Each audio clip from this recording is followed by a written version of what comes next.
Graça e paz, meus irmãos. Estamos aqui para mais uma semana, para a honra e glória do nome do Senhor Jesus. Para esta semana nós vamos meditar num texto maravilhoso que está aqui no livro de Ezequiel 37:9, que vai dizer assim: E ele me disse, profetiza ao Espírito, ao Filho do Homem, e dize, assim diz o Senhor Jeová, vem dos quatro ventos, ó Espírito, e assopra sobre estes mortos, para que vivam.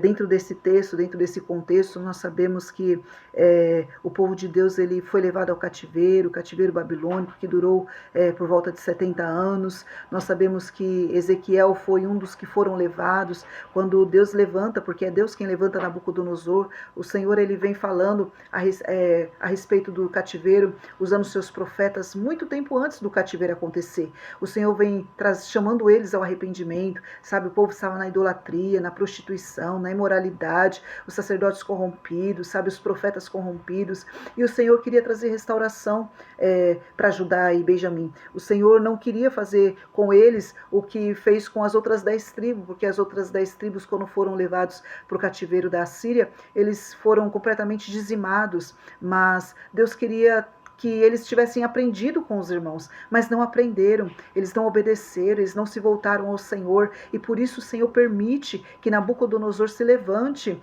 para vir sitiar a cidade, saquear, roubar, destruir. Nós sabemos que ele levou o que tinha de melhor, tanto de vidas, de animais, de tudo, de ouro, de prata, tudo que tinha de bom, de melhor em Jerusalém, foi saqueado, foi levado, ele destruiu o templo, a glória do Senhor saiu, deixou o templo, ele destruiu o templo, levou todos os utensílios da casa do Senhor, ele queimou, ele destruiu, queimou os muros, pôs fogo na cidade. Aqueles que não foram levados cativos, que ficaram somente os fracos, doentes, sabe, os que não causariam nenhum dano a Nabucodonosor. Ele deixou alguém ali cuidando, administrando aquela cidade que estava destruída, assolada, e muitos fugiram, muitos escaparam e foram para as nações, justamente para escapar com vida. Então nós vemos que o período de cativeiro foi um período muito difícil, muito sofrido, onde o povo de Deus agora é escravo, sai da condição de livre para a condição de escravo. Na verdade, o povo de Deus por muito tempo foi subjugado, por muito tempo o povo de Deus foi, subjugado por alguém, justamente por conta do pecado. Deus permitia justamente por conta do pecado, porque o povo não se arrependia e não se voltava para ele. Mas nós vemos então que dentro desse contexto de cativeiro babilônico, Ezequiel é um homem, um servo de Deus, que também foi levado, é escravo, está na Babilônia. Mas eu acho lindo, eu acho maravilhoso, minhas irmãs, porque mesmo ele estando na condição de todos os demais, ele não vai olhar isso, e não só ele, outros servos do Senhor que passaram pelo cativeiro e que permitiram que Deus usasse a vida deles, como Daniel, como Sadraque, Mesaque, Abednego e outros servos do Senhor que nós vemos durante o cativeiro, que Deus usa. E Ezequiel é um exemplo. Ezequiel ele vai se deixar, ser usado pelo Senhor para trazer uma palavra de consolo, de conforto, uma palavra, de arrependimento, chamando o povo mesmo a se voltar ao Senhor. Então nós vemos Deus usando esse profeta de várias maneiras, né?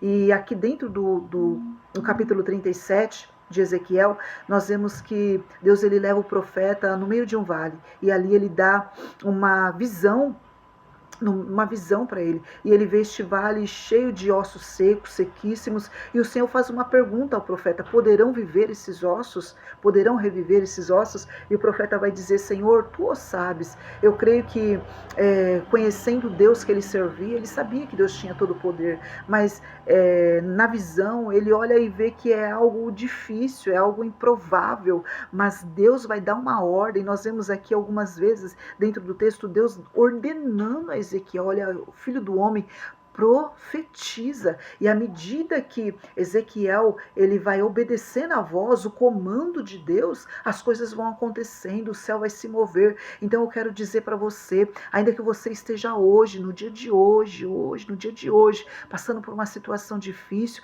deixa Deus te usar, seja um instrumento de Deus. Talvez é nesse momento de maior dificuldade que Deus vai usar sua boca, vai usar sua voz, vai usar suas mãos, talvez é no momento que você mais precisa precise de um abraço, que Deus vai te usar para abraçar. Talvez no momento que você mais precisa de uma palavra, é Deus que vai te usar para dar a palavra. No momento que você precisa ser alimentado, ser saciado, ter a sua sede matada, é a hora que você vai alimentar, é a hora que você vai dar água, é a hora que você vai fazer, na hora que você precisar de uma cura, vai ser o momento que Deus vai usar você para curar outras vidas. Eu não sei como vai ser, mas que você deixe que o Espírito Santo te use também, que você ouça a voz do Senhor e atenda ao comando do Senhor, e à medida que o Senhor for dando ordem, vai profetizando em nome de Jesus.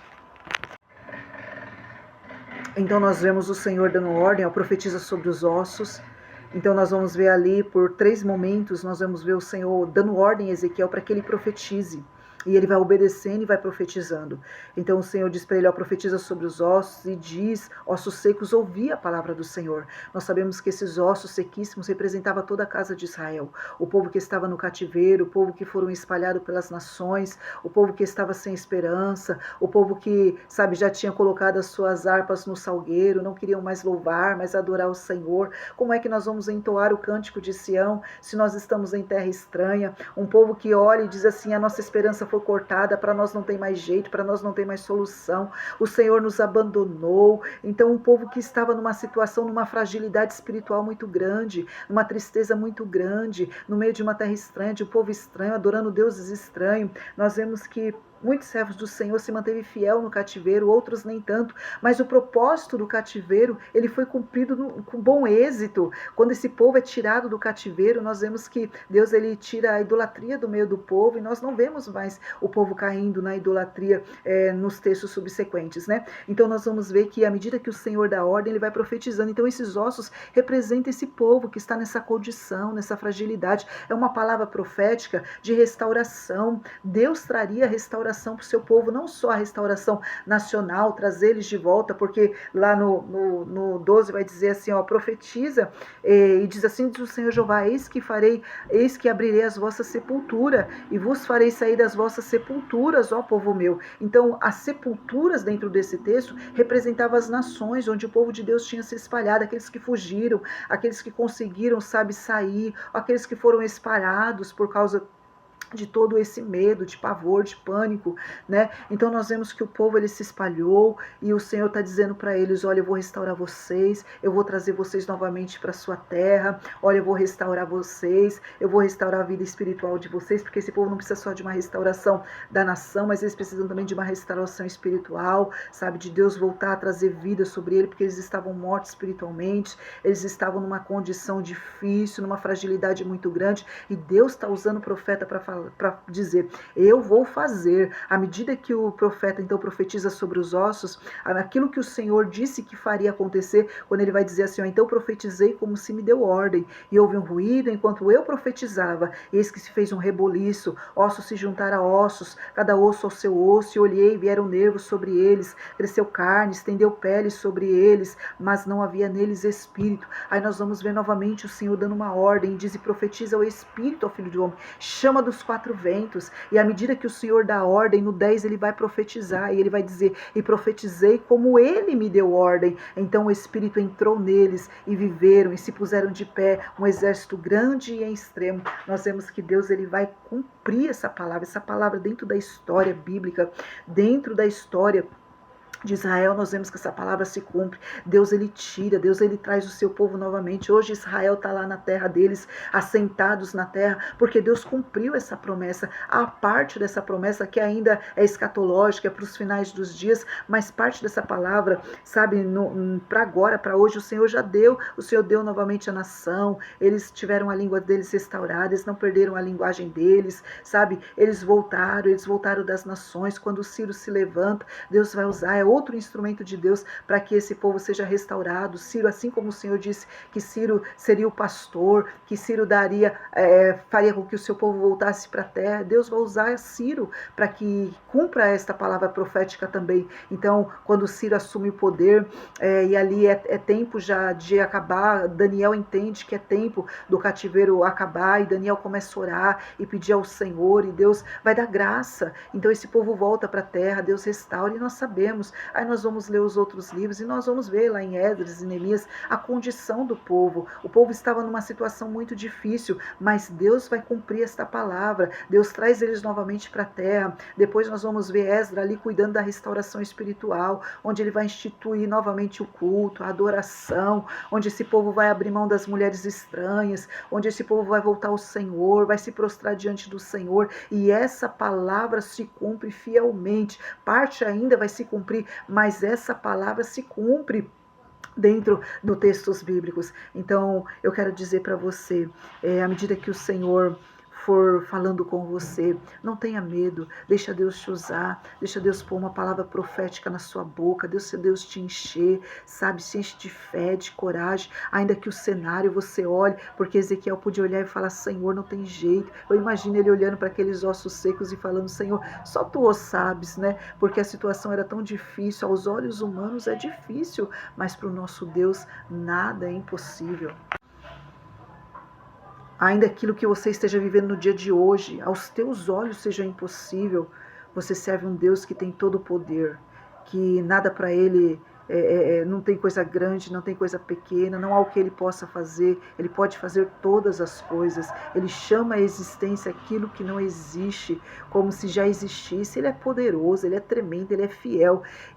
Nós tivemos aqui um pastor que veio trazer uma mensagem na igreja, e ele trouxe uma mensagem, outro texto, mas trouxe uma aplicação em cima desse texto, falando a respeito de profetizar, né, e dizendo assim que nós devemos profetizar à medida que o Senhor vai nos dando ordem, né, porque há muitos que profetizam ao vento, muitos profetizam não no sentido de vento aqui do Espírito, como Ezequiel profetizou, mas profetiza ao Deus dará, profetiza de qualquer maneira, ou acha que só abrindo a boca que as coisas vão acontecer. Ele trouxe uma palavra, uma aplicação poderosíssima que eu guardei no meu coração a respeito disso. Nós devemos profetizar debaixo de uma ordem do Senhor, nós devemos profetizar debaixo de uma inspiração do Espírito Santo, nós devemos profetizar debaixo do temor do Senhor, sabe, na unção do Espírito, para que aquilo que for sair da nossa boca, sabe, aconteça, que o milagre, sabe, venha mesmo à existência, para que aquele que esteja doente seja curado,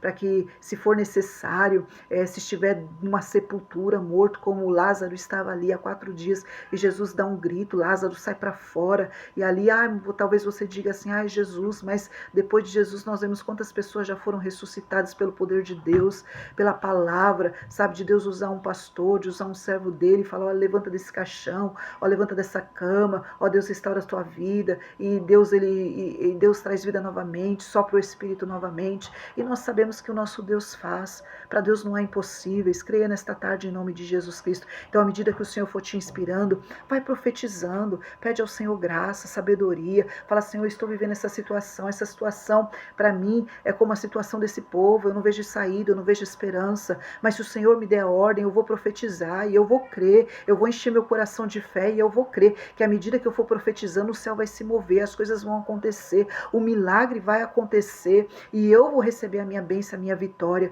Que você entenda nesta tarde em nome de Jesus Cristo. Deus, ele espera o nosso posicionamento, porque ele só precisa de mim, de você posicionado, porque quem faz o milagre é ele. Ele precisava aqui do profeta. Deus poderia fazer sem a ajuda do profeta? Com certeza. Se Deus quisesse, ele levantaria esse povo, ele não precisaria nem dar visão, ele mesmo ia lá e fazia. Mas Deus, ele diz que ele não faz nada sem antes avisar os seus profetas, não é? Então nós vemos aqui Deus falando para o profeta, falando assim, eu vou fazer, mas para de chorar, eu vou restaurar, eu vou vivificar, vocês não vão ficar nessa morte espiritual, nessa fraqueza, nessa frieza, nesta tarde, você não vai ficar capenga em nome de Jesus Cristo. Deus tem o poder de te levantar, sabe, na ousadia do Espírito Santo, na unção, no poder dele. Deus tem poder para restaurar o teu ministério, para te fazer uma pessoa, sabe, uma profeta mesmo, que vai abrir a boca e no abrir da sua boca, Deus vai trazer a existência o que não existe, Deus vai fazer um milagre, vai operar sinais, prodígios, maravilha. Deus pode, Deus só quer me ver e quer te ver posicionado. À medida que o Senhor for me dando a ordem, te dando a ordem, que nós vamos obedecer nessa ordem, nós vamos seguir nessa ordem direitinho, assim arrisca, porque nós não vemos aqui Ezequiel fazendo o que Deus não mandou fazer. À medida que Deus fala, eu vou fazer, profetiza, ele profetiza e Deus faz. Então faça assim, minha irmã. Aqui está a receita para que eu e você tenhamos bom êxito. Então nesta tarde não tem nada perdido na minha vida. Aqui eles precisavam de uma restauração nacional, uma restauração espiritual. Então Deus está para você. Restauração no plano físico, restauração no plano espiritual. Creia nisso em nome de Jesus. Vai profetizando. Profetiza sobre o seu casamento, sobre a vida dos seus filhos, sobre o seu ministério, sabe, sobre o seu trabalho, sabe, profetiza os seus sonhos, que você vai viver os sonhos, que você vai viver aquilo que você já sonhou, já projetou. Vai profetizando, vai pedindo ao Senhor direção, ousadia, graça, e Deus vai te dar em nome de Jesus. Eu quero orar por você nesta tarde. Pai, em nome de Jesus, abençoe este homem, esta mulher, aqueles que me ouvem, que a tua bênção, a tua mão poderosa esteja sobre a vida de cada um, meu Deus. Inspira este homem, esta mulher a profetizar, dá ordem, Senhor. À medida que o Senhor der a ordem, nós vamos obedecer, nós vamos andar debaixo da orientação do teu Espírito, só para a vida onde não tem vida. Se existe alguma situação de morte nesta tarde, meu Deus, só para a vida, só para a vida. Vem Espírito, só para a vida dentro desse lar, nessa família, neste ministério. Faz a tua obra, meu Senhor, e tudo quanto o Senhor fizer, a ti a honra, a glória, o louvor e a adoração para todos sempre. Que Deus abençoe você, que Deus abençoe sua casa, sua família, seu ministério. Enche o teu coração de fé, medite nesta palavra. O Deus que cumpriu esta palavra é o mesmo Deus que cumpre na minha vida e na tua vida. O mesmo Deus que mandou, liberou uma palavra, é o mesmo Deus que cumpre essa palavra. Então, creia, enche o teu coração de fé e descanse no Senhor. Que Deus abençoe. Para quem não é inscrito, se inscreva. Fica conosco, em nome de Jesus.